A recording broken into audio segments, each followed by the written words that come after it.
Hello, I'm Wayland Cross. I was born in Courtland, Alabama in 1939, south of Courtland, a mile and a half, and lived there with my family. I attended Courtland Elementary School when I was 6 years old. I started, and I stayed in the school at Courtland through the ninth grade, and I graduated in ninth grade, and then I went to Hazelwood High School at Town Creek, and 3 years later I graduated from Hazelwood.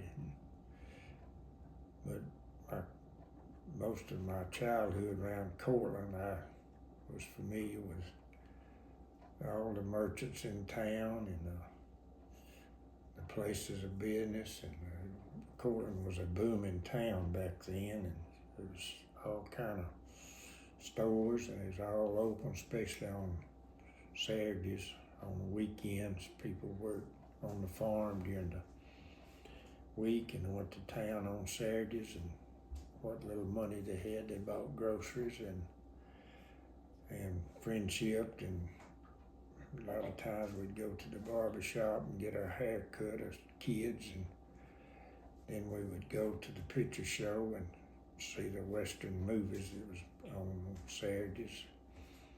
Some of the merchants in Courtland back then was H.A. Pippin, Tears, J.C. Tear had a grocery store. There were several dry goods stores. Some of the names of the Hughes drugstore was a popular place, and they had another drugstore, Rexall drugstore. Courtland was booming back then. We had 2 drugstores. We had 3 pool halls, and we had all kind of grocery stores up and down the streets there, and that was about the time the Courtland Air Base came in. World War II was approaching us, and the government built a Courtland Air Base out from Courtland, and that made Courtland boom. Sure enough, the railroad ran through Courtland, and we had a bus station in Courtland. And during that period of time, the streets was full of, on weekends or during the week, troops were coming in on trains and buses and going out to the flight school at Courtland Air Base, and I think they had 240 something planes out there in service at that time. They was training them to be pilots for World War II, and a lot of excitement. We had several crashes during that 2-3 years they was there training, and some of the crashes were close to town. I witnessed one of them. One day a plane left, we were in town, and a plane left the air base, and it never did get up very high, and it lost power, and it went into the woods there, right, wasn't far out of Courtland, and everybody in town rushed out there, and it was a real bad situation. The people in the planes were trapped, and they did not survive the fire, and it was a tragic moment there. But that was not only one accident, it was several plane crashes with fatalities during the 2 or 3 years they were out there training. But it was a booming place, Courtland was. The streets were crowded on weekends, and with the troop trains coming in and buses leaving. It was They come on the a train? real exciting place, yeah. Trains were, and of course, some of the soldiers there had vehicles they owned, and a lot of them lived in what we call the Courtland Downs out there. They had a place for married service people, and they could bring their families. Some of them did, and when they finished training there, they went to another flight school for advanced training. But we lived on a farm, and my father was farming, and he never was drafted. He was drafted, but his age, he was 2 years over the drafting age at the time, and he stayed at home and farmed during that time. But I had several uncles and several kinfolks that, of course, in World War II. I had one uncle that was, he was captured by the Germans, and he spent time in a German prison camp, and he said that the day that they was freed, the war was over, and they were freed, that they had to walk so many miles back to their lines to get with the American soldiers, and he said that it was rough on him. He said he weighed, I think, about 98 pounds. He'd lost weight while he was in the camp. But he was just one of them that had a rough time, and I had several of them that saw service in World War II. But after the war, they all came home, and some of them went back to farming and tried to find jobs and raise a family. But Courtland had a lot of merchants in it back then. If you wanted to find out information, gossip, I guess you'd call it, you went to the barber shop or either the co-op store. The Lawrence County Exchange had a branch in Courtland at that time, and that was a hangout. And the barber shop, you could get a haircut and hear a quartet sing, and all at the same time in the barber shop, and hear what was happening all over not only Courtland but Lawrence County. Who was the barber? The barber shop was owned by Guy Terry. He had a 4-seater deal, and that was a big barber shop back then. But anyway, when the war was over, it was, everybody got back to normal, and of course I was old enough then that I was out of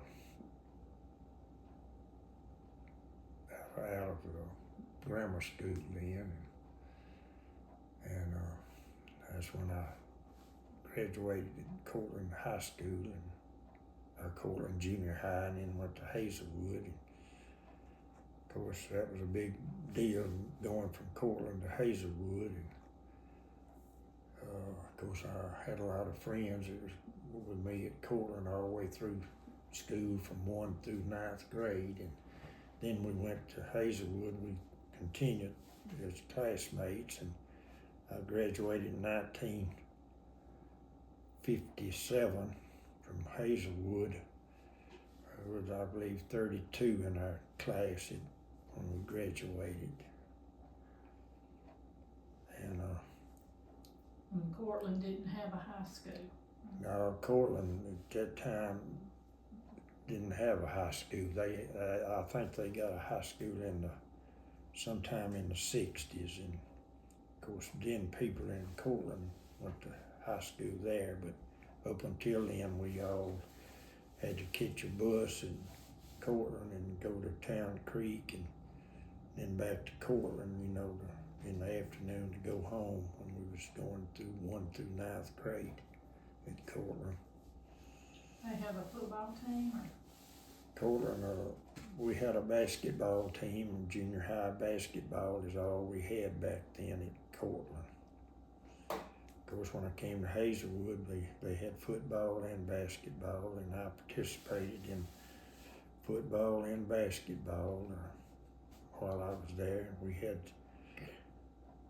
exceptional good basketball team, or at that time we had, but we didn't have the best football team at that time. But later on, Hazelwood excelled in football for years till the school was closed, finally closed. But we had some real football and basketball teams over that period of time there, from 9th grade at Courtland to the late, till they closed the school at Hazelwood, which was just a few years, 5-6 years ago.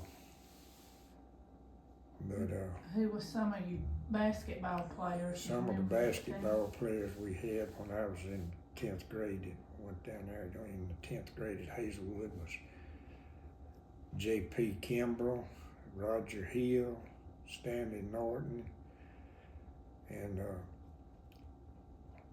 I forget the others, Norman Crow and John Wayne Terry, and I was on the team, and Wayne Holiday and Jack Bendall, and that was just some of them, and we had some real good basketball then. And of course later on, after I got out of football and basketball, we really had some teams at Hazelwood, and I'm not going to get into all of them because they won probably more championships in football, I think, than any state or any team in Alabama, and I think the record still holds even today.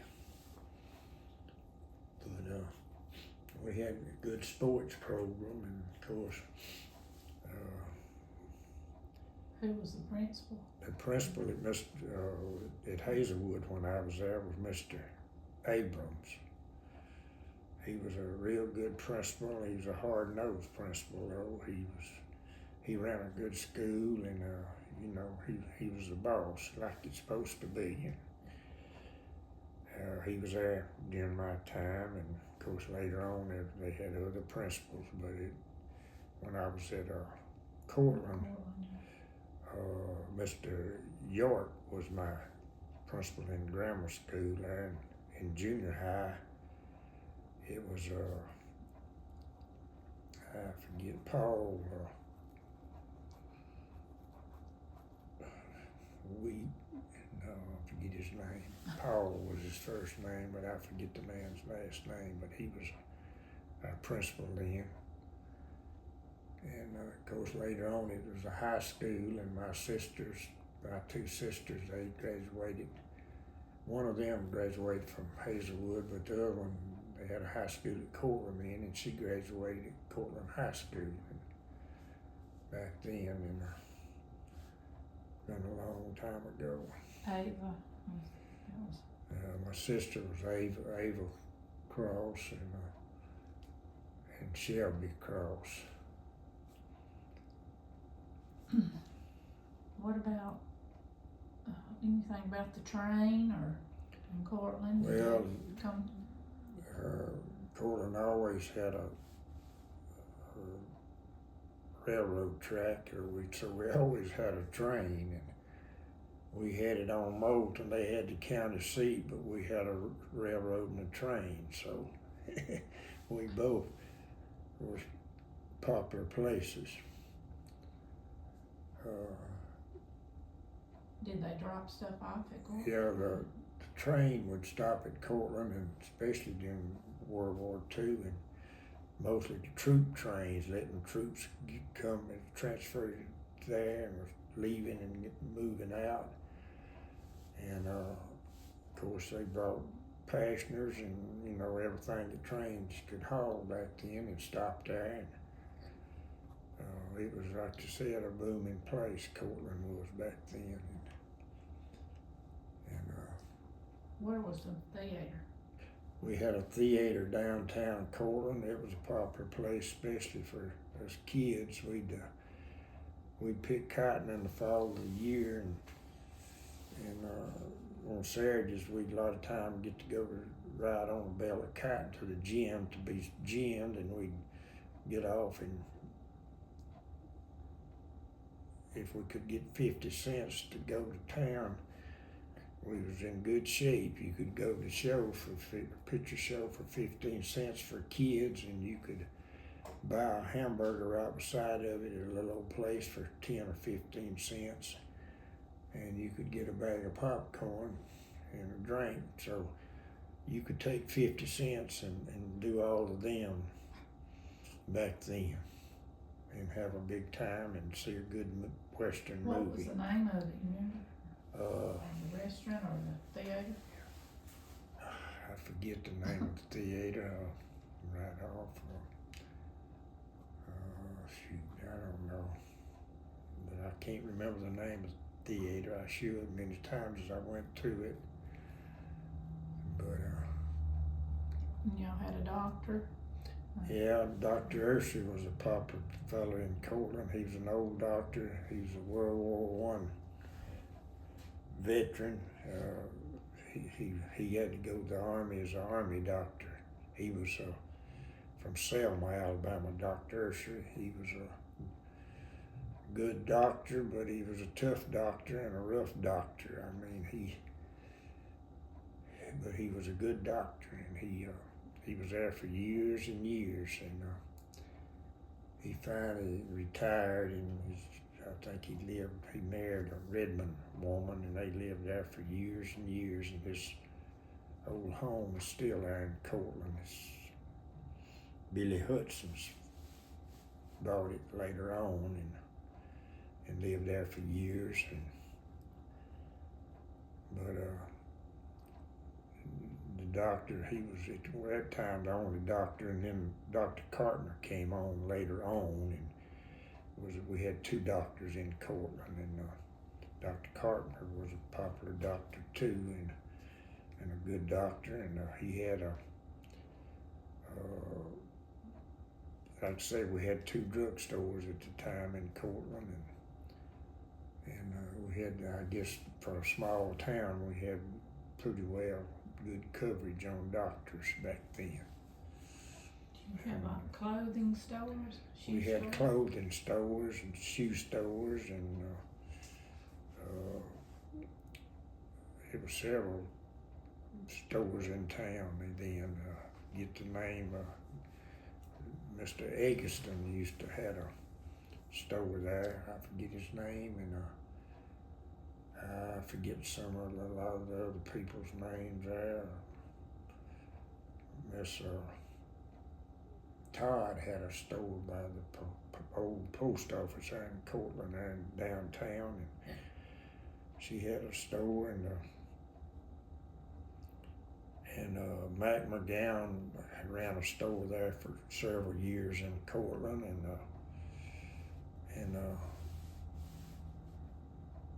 Ann Claiborne's daddy had a store there. I forget right off here. Everybody knew him, but he had a store there for years. And Mr. Crow had a shoe store, and he worked on shoes, or I guess you'd call him a shoe cobbler. And we had all, about any kind of stores there in town that you'd need at that time. Restaurants? The restaurants? Yeah, we had, well, the drugstores all had a place where you could get sandwiches and eat, and we had 2 or 3 places like that. The bus station had a place to eat in it down there, and it was behind the post office at that time, and we had a little old, called it the Courtland Hotel there. Where was it? It was right across from the post office there, north of the post office there, right across the street. And that was, like I say, then World War II was a real thriving place there. Is there a bank? Oh yeah, we had we didn't have a bank my early years there in Courtland, but we finally had a bank, Citizens Bank at Moulton, put in a bank, and of course Town Creek had a bank too. So we finally got covered, and we didn't have to go out of town to do banking business. In a hospital? later on, they built a clinic down there, a little hospital clinic for Courtland, and it was staffed real good, and you know, it provided medicals. You could stay in the hospital there, you know, and could be admitted, and had 2 or 3 doctors there. And Is that where it is now? yeah, the old building's still there, and they use it now as a what do you call it? Springs. 3 Springs, I believe, is a place for, I don't know, boys. It's, you know, kind of like I don't know what you call it. Just trouble. Troubled boys that had problems and Mm-hmm. their parents couldn't handle them. They were sent there to be disciplined and try to, you know, get them, straighten them out and get them on the right track. Rockview. And we had a place up at Rockview. It had a cafe. It was a popular place, Rockview, and Who ran it? it was ran by several different people over a period of time, but it was a hangout for, especially after ball games back then. And Rockview they called it, but several different people ran that deal. Building there, and the building's still there, but it's not occupied. It's up there where the park is now. Courtland Park. That park was built later on. And, I guess that square was always there. Courtland Square was always a popular place. That was the hangout for people, and it was, you know, all the towns back in, a lot of them was built on a square like, and they had a circular deal around the square. Courtland was no exception. It had the stores on 3 sides, and then the railroad was on the other side of it. And you had a store, didn't you? You had a tractor store. I had a tractor store in Courtland at one time, a Ford tractor place. Had a tractor dealership for 5 years in downtown Courtland, where the old post office used to be. And I sold tractors, and later on I farmed. You had a hamburger store, I remember. Yeah, I rented my store out to, after I got out of the tractor business. It was the old bus station, post office building, and we rented it out for a lady who had a hamburger joint there. And what was the name? Bobby? Bobby Redding ran it. Jackie Redding's wife. And she ran it for a good while there. That's about the time Champion paper came in. That was, of course, the first big industry in Lawrence County of any size. And it was a big deal when it came in there. It hired people and put people to work. And otherwise, you had to go to Decatur or somewhere else to find, you know, much work except farm work. Around Courtland, it was mostly just farmers and farm work, and So you were out at South Pike. yeah. You were born out there. I was born out on South Pike, and we farmed on, lived on Mr. Dan Gilchrist's place. Daddy had at one time 3 brothers that lived on Mr. Gilchrist's farm out there. And they were connected with farming, all of them. We were sharecroppers on his farm. And Daddy helped work and run his gin at Courtland in the fall of the year. Mr. Dan was owner of the Service Gin, or part owner at that time, and Daddy helped him with gin there. And Daddy had a small crop too. but we was living there when World War II came along, and that made Courtland boom, and we even got power out there. We didn't have power out in the county and country there out of town till they built the air base out there, and that was a big enough thing that they had to put power in there. And that's when we first got power out that year. That was in 40. About 44, 43, I guess, when they started that air base. That's when we got power out on south of Courtland. 43, I believe. And that was a big deal, sure enough, Nobody had power until then. Where was your house out there?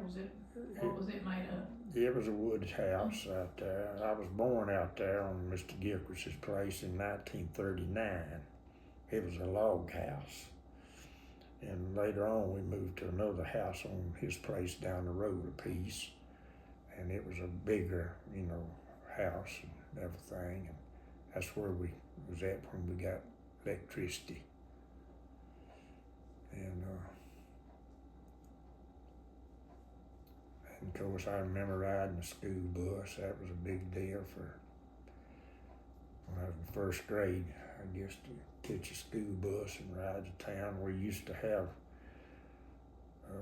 people, a fellow that came through it run what we call a rolling store or a peddler. And they came by once a week, and you could go out and meet him, and you could buy stuff out of the store, or you could, if you didn't have the money, and most of us didn't, we'd sometimes pick up Coca-Cola bottles and get a penny a piece for him. And he would trade us, he would buy the Coca-Cola bottles for a penny, and we'd take our pennies and we could buy, goods on the truck, especially cakes and cookies and nice candies. And he had nearly anything you'd want on a rolling store. You'd be surprised what a man could put on a store like that. And he would have chickens on top of it. If you have money, you could trade a chicken with him, or swap or trade. And so you didn't have a lot of money on the farm end, but you could always make a little money to meet that peddler. And the same way was about the mailman.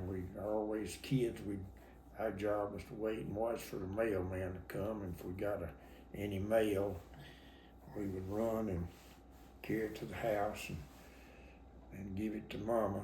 And she had, like I say, she had a brother in World War II, and Daddy had 2 or 3 brothers and 1 or 2 and uncles, and we had a lot of people, and Mama was always anxious to get a letter from her brother or some of her people that's in service, and it's a big deal waiting on the mailman every day. But the roads was rough in the wintertime. Mailman, he'd get stuck sometime, and people with mules and teams of mules would pull them out and get them on their route. But before we had paved roads out there, I can remember when we finally got a paved road. That was a big deal on South Pike, and all the dust and stuff that used to be on it, all at once it disappeared when they finally paved the road. It was in the early 1950s, I guess, when they paved the road out there. Late 50s, probably. And we had a paved road then. And what kind of crops did y'all have out there? Yeah, cotton? we raised cotton. My daddy later on rented a farm out there from Mr. Frank Gilchrist, and 120 acres, and he started out working that, and he kept adding on a little, and we raised cotton, corn, and wheat, I guess you'd say, and soybeans over the years out there. We lived out there, Daddy did, and he worked that farm approximately 50 years. A lot of people thought we owned the farm. He'd been there so long, but we was actually renting it or leasing it from Mr. Frank Gilchrist, who lived in Tennessee at that time. But it was a good place to farm and good land, and Daddy did well farming. He did most of his work himself with one or two helpers, and he was, I guess you consider him a good farmer. And his brother later on farmed with him. What's their names? Wayland Cross was my uncle, and Wayland Cross my dad. And they farmed all their life, you know, after that, till they retired. They're both deceased now. And they moved to Courtland, or Yeah. I don't know when that was, but. And after I was in the tractor business. After I got out of school at Hazelwood, I went to Auburn University and graduated in agricultural education, and I got my ag training from Mr. John Yates at Town Creek, and he was an excellent ag teacher, and I probably never would have gone to college if it hadn't been for him. He pushed me to go, and nobody else in my family had gone to college in my immediate family till I went. And when I graduated, I came back and I made an ag teacher like Mr. Yates was, and that's what I thought I wanted to do. But when I come home and I got a job in teaching ag, and I'm ashamed to say it, but it didn't pay enough to hardly survive at that time. It was a shame what teachers were making, and I taught for a year, approximately a year and a half, and I realized that I was going to have to get out to make a living, and so I quit teaching, and I started. That's when I got into tractor business, and I farmed some, and you were what, the state? and I got into politics by State Farm. Accident later on, and but when I was in high school, Mr. Yates encouraged me real big to be in vocational agriculture. He was an ag teacher, and he got me interested in the supervised farming program. And in my senior year, and while I was in high school, I had the best farming program of any student in the state. I won the State Star Farmers Award in 1957 at Auburn at the state convention. And that was a big deal and a big prize. It was a $300 cash prize, but the big prize was the State Star Farmer for Alabama won a new Ford tractor from Ford Motor Company. That was a prize. And I happened to be fortunate enough to win it, and I won a new tractor. So that's about the time when I started teaching, I realized I was in the wrong business. So I already had the tractor my daddy was using it, so I just dropped out and started farming with him. Quit teaching and started farming with him, and later on, I wasn't happy with the way state government sometime would run. Everybody at the coffee shop would be grumbling about this and that, and wanting to do this and that, and one day I was in there and some of them was grumbling about it, and our representative at that time, the state representative, Mr. Bierman, he was our representative, and he passed away while he was in office, and the job was wide open, and we was grumbling about the things, and somebody said, "Why don't you run?" And I didn't think much about it, and I got thinking about it, so I went and talked to Ms. Bierman, but she was appointed to replace him, in the state house down there for District 7, which was Lawrence County and Limestone at the time. And anyway, she took it and told them she'd finished the term out. Well, I went and talked to her, and I asked her, I wasn't going to run against her if she, wanted to run. But she told me right quick that she was a school teacher, and she wasn't cut out to be a politician. And so, anyway, I found out she wasn't going to run, and so I decided I would run. I had encouragement from some of the people there in town, and I ran, and I was fortunate enough to, I guess it's because one reason I got elected, when I was a tractor dealer, I got to know all the farmers around and all that, and and I knew a lot of the people in the teaching profession, so I had a good background to start me. And I won, and of course I continued to farm. That was just a part-time job, and I served 2 terms in the state legislature, and I farmed on the side too. And after I left the legislature, I farmed full time for about 20 years, and then I retired. So that was kind of the way I went from high school and grammar school all the way up through college, and then on to in politics, and I enjoyed all of them. I learned a lot, met a lot of good people, and had a lot of friends, and Name some of them. finally decided, it was about time to retire. But I need to back up and tell that,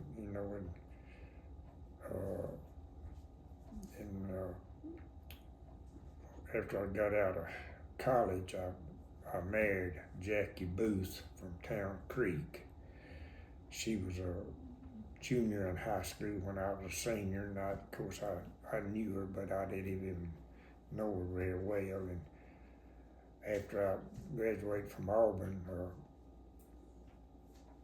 we started dating, and I married her in 62, I believe, 62. And we had 3 children, Philip, Gina, and Allison. And we lived out between Courtland and Town Creek. We built a house out there. And I had been farming some land not far from that on Mr. Tom Bowles' place. I leased that after I got out of the tractor business, and I farmed his place 5 years. He had a big farm, and I leased it and farmed it, and then I farmed with my dad for about 15 years longer, and then I, finally retired. But that kind of backed me up and brought me on up with my family, and I've been living around Courtland, Town Creek all these years, and I know all the families around Courtland, Town Creek, most of them, and most of them in my class at school right now is out of 32 is, hate to say it, but it's not many of us left now. And but I've enjoyed everything, and had a good life up until now, and I hope to continue a little longer. I want to finish the row out. I'd say like Spring Creek or things going on there, fishing or Well, yeah, and then we'd be fishing too. teenage friends or adulthood. I'm just trying to see if some of these things, you can cut it off or, okay, we'll cut it off for now.